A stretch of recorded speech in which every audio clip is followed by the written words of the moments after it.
నా పేరు బత్తుల విజయ. మాచర్ల నియోజకవర్గంలో ఎమ్మెల్యేగా పోటీ చేస్తున్నాను.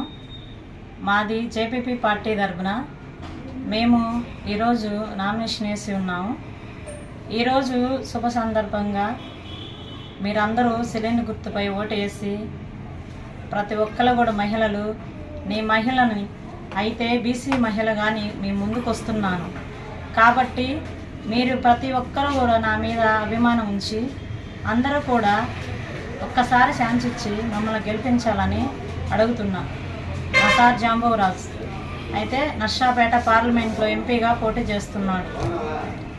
సందర్భంగా ఈరోజు మాకు ఈ టికెట్ ఇచ్చింది మా పార్టీలో జాయిన్ అయినారు కాబట్టి అందరూ కూడా మహిళలందరూ కూడా మహిళా సంఘం అందరూ కూడా ప్రతి ఒక్కరు కూడా ఈ మమ్మల్ని మా బాధలు అన్నీ ఆలకించి మీ అందరినీ కూడా మీ బాధలు కూడా నేను నా బాధలుగా భావించి ప్రతిదీ కూడా 5 సంవత్సరాలు మీకు సేవకురాలుగా చేస్తా కాబట్టి ఒక్కసారి ఒక్క ఓటేసి గెలిపించాలని కోరుకుంటున్నా.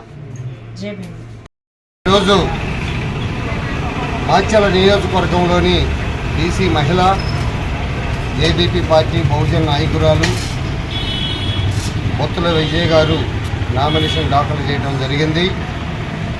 మరి నిన్న నర్సాపేట పార్లమెంటు ఎంపీ అభ్యర్థిగా పోటీ చేసిన నామినేషన్ దాఖలు చేసిన మీడి జట్టిపల్లి వెంకటేష్ జాంబవరాజు ఈరోజు మీడియా సమావేశంలో మీడియా మిత్రులకి, ప్రజలకి, బహుజనులకి, బహు కళాకారులకి, రైతు కూలి మహిళలందరికీ కూడా మీకు పేరు పేరున నా జేబీములు కళాభివందనాలు తెలియజేస్తున్నాను. ఈరోజు ప్రతిపాదించిన బత్తుల విజయ్ గారిని గెలిపించండి. సేవకురాలుగా మీ ముందుకు వస్తుంది. రైతు కూలి మహిళ కూడా బహుకారుల అభిజనులు పాల్గొన్నారు. ఎందుకంటే ధనం అనేది మద్యం అనేది అంబేద్కర్ గారు ఓటు కొనలేదు. మధ్యకి ఓటుని తాటుకుమన్నారు. రాజ్యాధికారమే లక్ష్య. మీ ముందుకు చివరాలుగా ఓటు వేయండి. ఈ నుంచి ఒక బీసీ మహిళ ముందుకు ఆదరించి సిలిండర్పై ఓట్లు వేసి గెలిపి మీకు తెలియజేస్తున్నారు.